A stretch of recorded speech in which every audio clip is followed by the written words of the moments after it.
Okay, Year 12, welcome to your second syllabus dot point. Today we are going to look at the effects of dispossession on Aboriginal people in relation to these three things.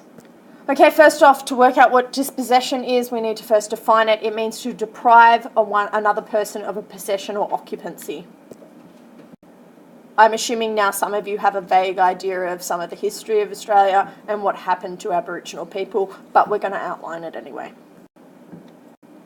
In order to fully appreciate dispossession and the terrible atrocities that happened to the Aboriginal people, you first have to understand how it was able to happen in the psychology. The psychology behind why Aboriginal people were dispossessed and how all these terrible atrocities went on and no one said anything is an idea. And the idea was that Aboriginal people are subhuman. And from this idea, all of this behaviour was able to be justified. Small-scale violence, series of massacres, poisonings, starvations, shooting, and what can usually be now classified as a cultural genocide. Dispossession didn't just start with the stolen generations, it basically started all the way back at early colonisation. The idea was that whole lots of agricultural projects needed to go on the land, and therefore the removal of Aboriginal people occurred as a way to make this happen.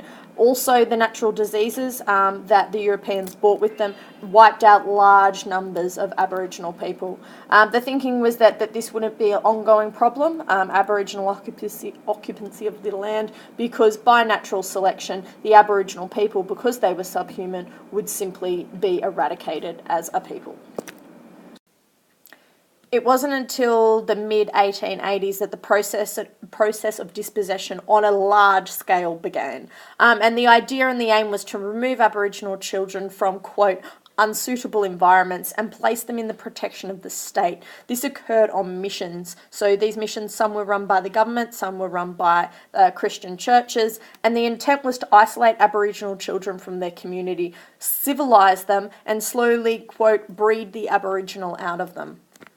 Under the policy of protection, those children who were removed from their families between 1900 and 1972 are now termed by our government as the stolen generations. A lot of the children that were removed were half-castes, so they were children who are half Aboriginal, half European, and the idea was thought that they started with the half-caste, which by the way is an incredibly derogatory term, but they started with the half-caste children with the idea that it would be easier to breed the Aboriginal out of them and easier to civilise them. This concept was of dispossession and disposing young Aboriginal children and taking them away from their community was given legislation with the assimilation policy from 1951 to 1962.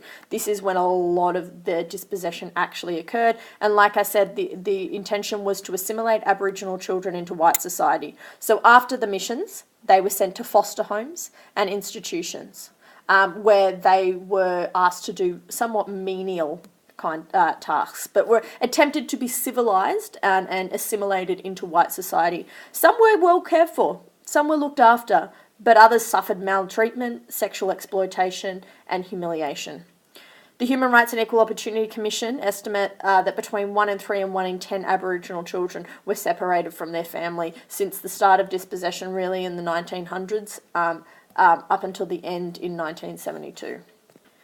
If you're asked to talk about effects, which the HSC mainly asks you to, if you look at the stolen generations in general, these are the effects. The children taken away from their families were unable to maintain their cultural identity, denied an opportunity to learn and engage in cultural practices, unable to learn and maintain beliefs from the dreaming, and because of all of these things, their spirituality had been severed.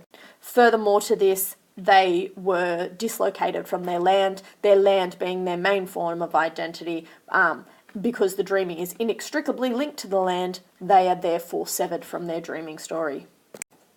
If you look particularly at the assimilation policy effects, so the policy of integrating Aboriginal children who were stolen into white society. The ban on traditional languages means that they are unable to pass on traditional beliefs in an authentic way. A lot of the children who were stolen, even though they were reunited, they did not have an opportunity to learn their languages, therefore cannot fully engage in an authentic way in their spirituality. The burden of not being able to fulfill ritual responsibilities in relation to the land also had a very big impact. They were not allowed access to sacred sites, they did not perform key balance rites, they were not able to go walkabout, huge implications. They were also expected to master types of social skills that were considered by white Australians as being socially acceptable. Sorry, it's meant to have that around it. Yet they hadn't had any opportunity to learn such skill, which provided whole ranges of problems in relation to education and employment. The overall effects of dispossession is, if you needed to summarise it, so we went through specifically stolen generations and then effects of the assimilation policy, which is kind of a carry-on from the stolen generations. If you're looking at dispossession overall, severed ties with the dreaming, they were removed from traditional lands, meaning they could no longer learn or fulfil ritual responsibilities. Therefore, its impact on their spirituality, you can use these kind of words: enormous and overwhelmingly detrimental. Separation from kinship group results in a loss of language. The ability to pass on beliefs in an authentic way has been destroyed. Separation from the land, it's a loss of identity, not able to fulfill ritual responsibilities. I hope that you guys are seeing a theme. These have been repeated. These are kind of the same across the board. These are the things, if you were asked the impact, these are the things you would talk about.